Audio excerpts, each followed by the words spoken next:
என் அன்புக்குரிய சகோதர சகோதரிகளே, உங்கள் அனைவருக்கும் இறை இயேசுவின் நாமத்தில் என் வாழ்த்துக்களை நான் தெரிவித்துக் கொள்வதிலே பெருமகிழ்ச்சி அடைகிறேன். இந்த நாளிலே நான் அடிக்கடி என்னுடைய மாணவர்களுக்கும் என்னுடைய பழகக்கூடிய அன்பு சகோதர சகோதரி சொல்லக்கூடிய ஒரு காரியம், இந்த உலகத்திலே நாம் யாருக்காக வாழ வேண்டும், எதற்காக வாழ வேண்டும் என்று சிந்திக்கக்கூடிய சில காரியங்களை நான் சொல்வது வழக்கம். ஒரு 5 காரியங்களை நான் கற்றுக் கொடுப்பது வழக்கம். ஆம் யூஸ்ஃபுல் டு மீ, நான் எனக்கு பிரயோஜனம் இருக்கிறேனா? ஆம் யூஸ்ஃபுல் டு அதர்ஸ், நான் மற்றவர்களுக்கு பிரயோஜனம் இருக்கிறேனா? And I should not be trouble to any one else, நான் யாருக்கும் தொந்தரவு இருக்கக்கூடாது. I must have self confident, எனக்கு தன்னம்பிக்கை வேண்டும். And I should have the faith in God, வானத்தை பூமி சர்வலோகத்தையும் படைத்த அவருடைய சாயலை படைத்த தேவன் மீது நம்பிக்கை. ஆகவே இந்த 5 காரியங்கள் நாம் கற்றுக்கொள்ள வேண்டும். என்னுடைய மாணவர்கள் நான் கேட்பேன், யாருக்காக வாழணும்னு சொல்லி. சார், அப்பாவுக்காக வாழணும், அம்மாவுக்காக வாழணும், அப்பா அண்ணனுக்காக வாழணும், மாமாவுக்காக வாழணும், அத்தைக்காக வாழணும். நான் சொல்லுவேன், நீ யாருக்காக வாழ வேண்டாம், உனக்காக வாழ கற்றுக்கொள். உனக்காக வாழ கற்றுக்கொள். நீ நன்றாக படித்து நல்ல மதிப்பெண் பெற்று வெற்றி அடைவாய் என்று சொன்னால், நல்ல ஒரு வேலையில் அமர்ந்து சொன்னால், நீ கை நிறைய சம்பாதிக்கலாம். சம்பாதிக்கும் பொழுது நீ மகிழ்ச்சியாக இருக்க முடியும், நீ மற்றவர்களுக்கு உதவி செய்ய முடியும். ஆகவே நீ உனக்காக வாழ கற்றுக்கொள். நீ நேரத்தில் நன்றாக சாப்பிடு, நன்றாக தூங்கு, செய்ய வேண்டிய வேலையை அந்த நேரத்தில் செய்.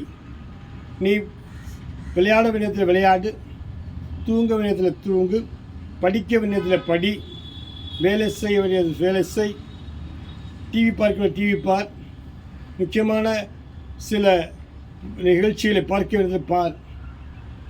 இவ்வாறாக உன்னை தயார்படுத்திக்கொள். சாப்பிட வேண்டியது நன்றாக சாப்பிடு. காலையில், மதியம், இரவு என்று நீ சாப்பிட வேண்டிய நன்றாக சாப்பிட்டு உடலை திரகாத்திரம் வைத்துக்கொள். நன்றாக ஸ்ட்ராங்காக இருந்தால் மற்றவங்களுக்கு நீனே நடக்க முடியாமல் சோர்ந்து ரொம்ப டெல்லாடுனா நீ மற்றவர்களுக்கு எவ்வாறு உதவி செய்ய முடியும்? அவன் எக்காரணம் கொண்டும் நீ உன்னை மாட்டிக்கொள்ளாது. நீ நன்றாக படித்து திரகாத்திரமாக இருந்தால்தான் நீ மற்றவர்களுக்காக உதவி செய்ய முடியும். ஆகவே முதலாவது நீ உனக்காக வாழ கற்றுக்கொள், உனக்காக படிக்க கற்றுக்கொள். நீ யாரிடம் போய் கையேந்தி நிற்கக்கூடாது. நீ மற்றவர்களுக்கு உதவி செய்யக்கூடிய வகையிலே வாழ வேண்டுமே தவிர பிறரிடத்தில் உதவி நாடி செல்லக்கூடாது. ஆகவே முதலாவது நீ உனக்காக வாழ கற்றுக்கொள். சிந்தி, ஆம் யூஸ்ஃபுல் டு மீ, நான் எனக்கு பிரயோஜனமாக இருக்கிறேன். ஆகவே உனக்கு நீயே பிரயோஜனமாக இருக்க கற்றுக்கொள். நீ உனக்கு பிரயோஜனமாக இருந்தால், உன் கையிலே 4 காசு இருந்தால், உன் கையிலே நல்ல பணம் இருந்தால் நீ மற்றவர்களுக்கு உதவி செய்ய முடியும். நீ நல்ல திரகாத்திரமாக இருந்தால் மற்றவர்களுக்கு உதவி செய்ய முடியும். ஆகவே முதலாவதாக நீ உனக்கு பிரயோஜனமாக இருக்க கற்றுக்கொள். இரண்டாவது, you must be helpful to others. ஆமாம் யூஸ்ஃபுல் டு அதர்ஸ், நான் மற்றவர்களுக்கு பிரயோஜனமாக இருக்கிறேன். ஆகவே நீ மற்றவர்களுக்கு பிரயோஜனமாக இருக்க வேண்டும் சொன்னால் முதலாவது நீ உனக்கு பிரயோஜனமாக இருக்க வேண்டும். ஆகவே முதலாவது நீ உனக்கு பிரயோஜனமாக கற்றுக்கொள். இரண்டாவது, மற்றவர்களுக்கு உதவி செய்வதற்கு நீ நன்றாக படித்து நல்ல மதிப்பு பெற்று நல்ல வேலையில் அமர்ந்து 4 காசு நிறைய சம்பாதித்தால் மற்றவர்களுக்கு உதவி செய்ய முடியும். ரெண்டாவது, நல்லா சாப்பிட்டு நேரத்துக்கு தூங்கி நேரத்துக்கு எந்திரித்து நேரத்துக்கு செய்யவர்களை செய்தால் நீ நல்ல கிரகத்திரமாக இருக்க முடியும். அப்பொழுது நீ மற்றவர்களுக்கு உதவி செய்ய முடியும். ஆக உடல் ரீதியாக மற்ற உதவி செய்ய முடியும், அதே போல் பண ரீதியாக மற்ற உதவி செய்ய முடியும். அடுத்தது உள்ள ரீதியாக ஆன்மீக ரீதியாக மற்றவர்களுக்கு உதவி செய்ய முடியும். திரகாத்திரமான மனம் வேண்டும், திரகாத்திரமான பலன் வேண்டும்.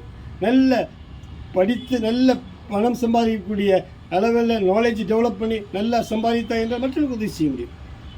மூன்றாவது, ஐ should not be trouble to any one else, நான் யாருக்கும் தொந்தரவு இருக்கக்கூடாது. உன்னை பார்க்கும்போது மற்றவர்கள் மகிழ்ச்சி அடைய வேண்டும், உன்னை பார்க்கும்போது மற்றவர்கள் சந்தோஷம் உண்டாக வேண்டும், உன்னை பார்க்கும் பொழுது மற்றவர்களுக்கு நீ நன்மை பயக்கக்கூடியவனாக காணப்பட வேண்டும் தவிர நீ பிறருக்கு தொந்தரவு பண்ணக்கூடிய ஒரு மனிதனாக காணப்படக்கூடாது. அப்படிப்பட்ட எந்த ஒரு மனிதனை யார் விரும்புவதில்லை. ஆகவே உன்னால் முடிந்த வரை நீ மற்றவர்களுக்கு உதவி செய்ய கற்றுக்கொள், ஆனால் எக்காரணம் கொண்டு யாருக்கும் தொந்தரவாக இராது. நான்காவது, you must have self confidence. என்னால் முடியும், ஐ கேன், எந்த ஒரு காரியத்தை என்னால் செய்ய முடியும் என்று சொல்லி நீ திட நம்பிக்கையோடு, என்னால் முடியும் என்ற நம்பிக்கையோடு தன்னம்பிக்கையோடு வாழ கற்றுக்கொள். ஐந்தாவதாக, உன்னை படைத்த இறைவன் மீது நம்பிக்கை வை. அவர்தான் அவருடைய சாயலிலே மனிதனை படைப்பதற்கு முன்பாக அனைத்து இயற்கையும் படைத்து முடித்து கடைசியாக நாம் வாழக்கூடிய இந்த உலகத்தில் வாழ்வதற்கேற்ற சூரியன், சந்திரன், நட்சத்திரங்கள், காற்று, தண்ணீர் எல்லாவற்றையும் படைத்து முடித்த பிறகு அவருடைய செயல் மனிதனை உன்னையனையும் படைத்தார்.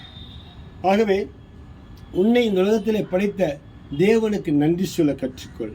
ஆகவே you must have faith in God. தேவனுக்கு நம்பிக்கை வை. ஆகவே நாம் பார்க்க வேண்டும். முதலாவது ஹேவ் ஃபெய்த் இன் காட், இரண்டாவது ஹேவ் செல்ஃப் கான்ஃபிடென்ஸ், மூன்றாவது I must be helpful to others. நான் எனக்கு பிரயோஜனம் இருக்கேன். ஆம் யூஸ்ஃபுல் டு மீ. நான்காவதாக ஆம் யூஸ்ஃபுல் டு அதர்ஸ். ஐந்தாவதாக I should not be trouble to any one else. ஆகவே இந்த 5 காரியங்களில் ஒவ்வொரு